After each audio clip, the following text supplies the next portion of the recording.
Welcome back to Challenge TV, the show for people interested in the Maxine's Shape Up and the Max's Muscle Up 12-week transformation challenge. So we all know that nutrition's a massive part of transforming your physique. So with that in mind, we've got super duper master coach Janet Kane giving you the lowdown, the goss, the hints, the strategies on how to maximise your nutrition as the challenge rolls around on Feb 23. Hi guys, today we're going to have a look at nutrition. Before the challenge starts, there's a few things that you can put into place to ensure you get the best results. Let's have a look at a few tips and tricks to get you on your way. Going cold turkey can be hard. Often the first few weeks can be the hardest to adapt to a new way of eating with many habits to break. So the first thing you need to do is start cleaning up your diet now, right now, to help you get more accustomed to the change and give you the edge for the successful start to the 12-week challenge. You ensure a great start by allowing your mind and body to adapt to change. Start by having a food diary and recording your intake of food for each day. Increase your water intake so it's up to 2 to 3 litres per day. I like to grab a large 800ml to a 1 litre size bottle to allow for easy drinking and measuring. It's easy to drink more when you have a full bottle in front of you for the day and easy to calculate your day's intake.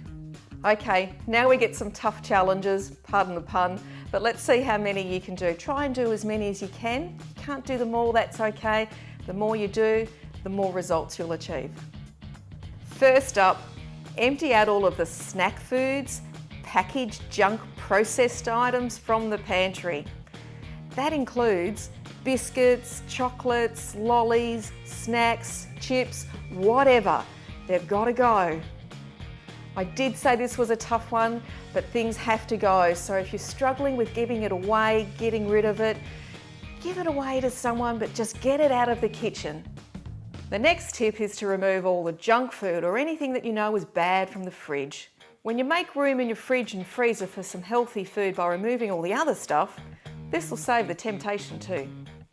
If you're someone who's got kids or family in the household and you're wondering how you're going to get rid of all the other food in the house, the easiest way is to get them on board with you. Or reality is there might be some other food in the house that's purely family food. Just separate it from yourself. If you keep it in a separate area and know it's not yours, you'll be good. Once you've done that, try and stop eating the junk food, the sweets, the savoury items, and certainly those snacks that you have with a cuppa or a beer when you're out of the house, at work or at friends, because we know we have those social gatherings. On that front also, if you're having tea and coffee, try and reduce it, especially if you add milk and sugar to every cup. Remember, this is progressive, so if you're used to having 2 sugars, reduce it to 1, and then eventually none, so step by step you're bringing it down. Also try and reduce and remove all soft drinks, alcohol and fruit juices from your diet. Best option is to replace these with water, particularly as we want to increase that to 2 to 3 litres a day. Alcohol can be a tricky thing, particularly if you're used to socialising a couple of times a week.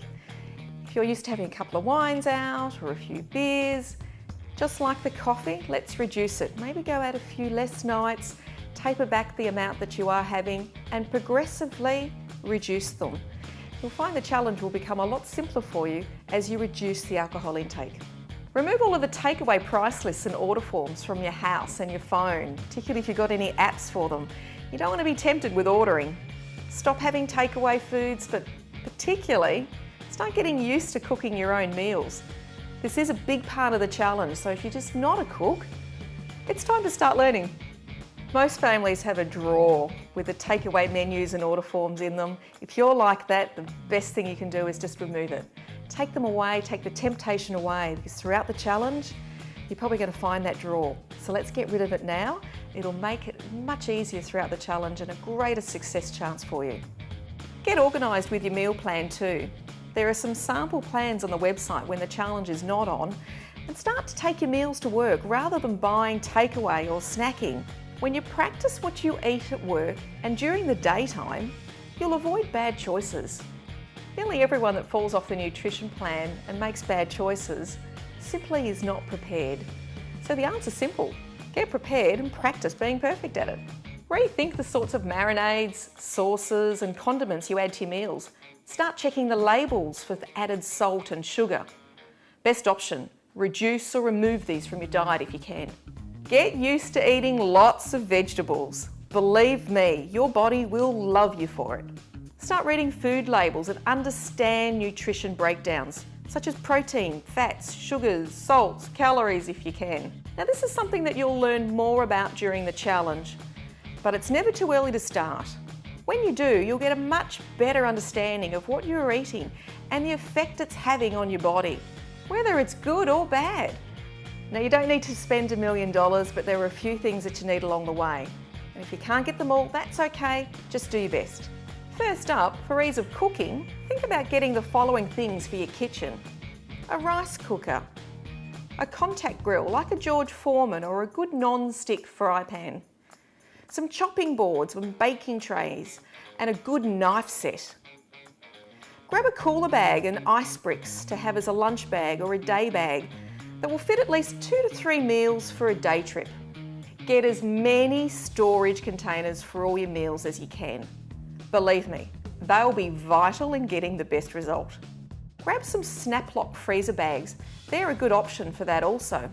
Lastly, if you want to get really serious, get a set of kitchen scales. Probably not something you'll start out with needing, but as you get more advanced with this stuff, you'll find weighing your food is quite important. Lastly, now's about time to start practicing the spiel for why you're doing this challenge to your friends and your family. Tell your friends and family why you're doing this challenge. The easiest way to get them on board is to tell them why, and they might even do it with you. They'll offer you support and encouragement along the way, but just explain to them why you're doing it and why it's important to you.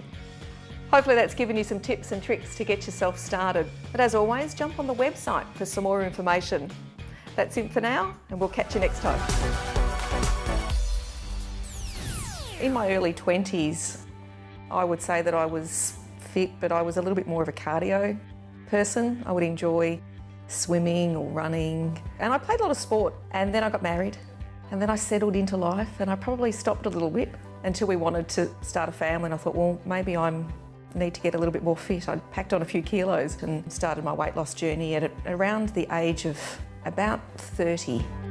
There was a catalyst for me, and it was I suffered migraines on a daily basis. I was fairly stressed at work, and that had to change. So I changed absolutely everything. I left my work, I changed my diet in an instant, but it was a gradual change because my learning gradually changed, and step by step I increased and changed my exercise. I worked into just getting healthier with my food choices.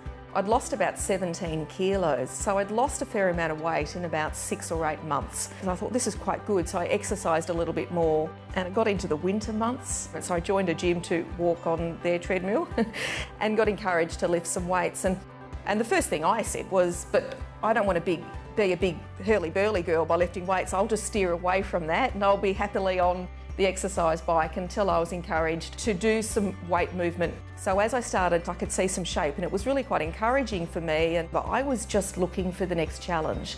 And it kind of found me where someone suggested it. So I actually went along to a show and was really quite surprised and thought that that's something that I would enjoy doing. I thought it would be kind of like an end of my journey, not really the start. From there, over the years, I've been very fortunate to have achieved numerous state titles. To go on and win a national title was just the most mind-blowing thing, but I have since won the Australian titles 4 times. Along the way, it was what's next, and there is no higher achievement than Natural Olympia. The Natural Olympia is the best of the best in bodybuilding are eligible to compete.